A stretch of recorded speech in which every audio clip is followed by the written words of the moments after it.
والسماء والطارق وما أدراك ما الطارق النجم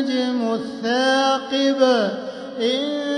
كل نفس لما عليها حافظ فلينظر الإنسان مما خلق من ماء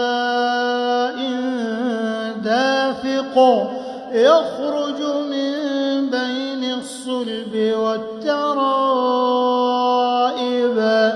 إنه على رجعه لقادر يوم تبلى السرائر